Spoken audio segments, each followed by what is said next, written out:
اعوذ باللہ من الشیطان الرجیم بسم اللہ الرحمن الرحیم۔ السلام علیکم ورحمۃ اللہ وبرکاتہ۔ امید ہے کہ آپ سب خیریت سے ہوں گے۔ عربی گرامر کے سبق نمبر 16 کے ساتھ میں آپ کی خدمت میں حاضر ہوں۔ آج کے سبق میں ہم فعل ماضی بعید کے بارے میں پڑھیں گے۔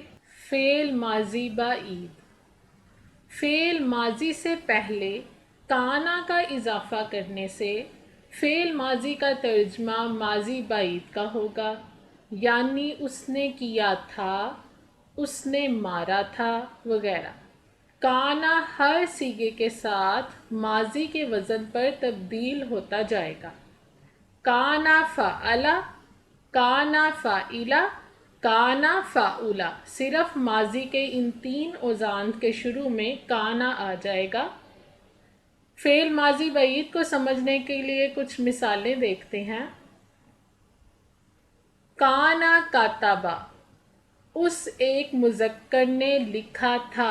اگر ہم صرف کاتبا کا ترجمہ کریں تو اس کا ترجمہ ہوگا اس ایک مذکر نے لکھا۔ کانا لگنے کی وجہ سے بات فعل ماضی بعید میں چلی گئی کہ کوئی کام ہوا ہے جو کہ کافی عرصہ پہلے ہوا ہے۔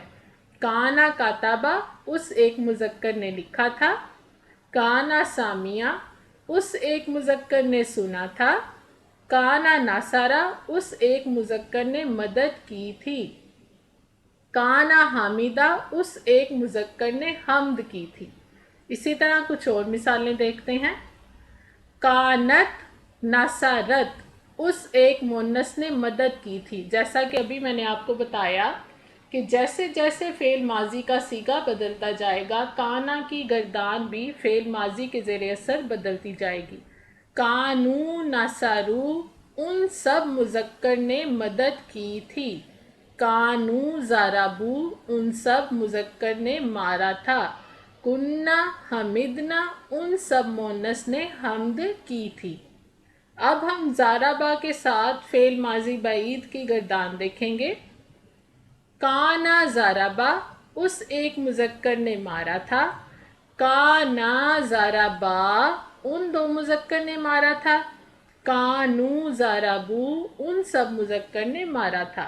کانت ضربت، اس ایک مؤنث نے مارا تھا۔ کانتا ضربتا، ان 2 مؤنث نے مارا تھا۔ کننا ضربنا، ان سب مؤنث نے مارا تھا۔ کنتا ضربتا، تو ایک مذکر نے مارا تھا۔ کنتما ضربتما، تم 2 مذکر نے مارا تھا۔ کنتم ضربتم، تم سب مذکر نے مارا تھا۔ کنتی ضربتی، تو ایک مؤنث نے مارا تھا۔ کنتما ضربتما، تم 2 مؤنث نے مارا تھا۔ کنتنا ضربتن، تم سب مؤنث نے مارا تھا۔ کنتو ضربتو، میں نے مارا تھا۔ کننا ضربنا، ہم سب نے مارا تھا۔ تو یہ تھا ہمارا آج کا سبق۔ امید ہے کہ آپ نے آج کے سبق سے فائدہ اٹھایا ہوگا۔ اگر آپ نے آج کے سبق سے فائدہ اٹھایا ہے تو ہمارے چینل تعلیم و تربیت کو سبسکرائب کرنا مت بھولیں۔ بیل آئیکن کو ضرور پریس کریں تاکہ ہمارا اگلا آنے والا سبق آپ تک پہنچ سکے۔ اگلے سبق تک کے لیے خدا حافظ۔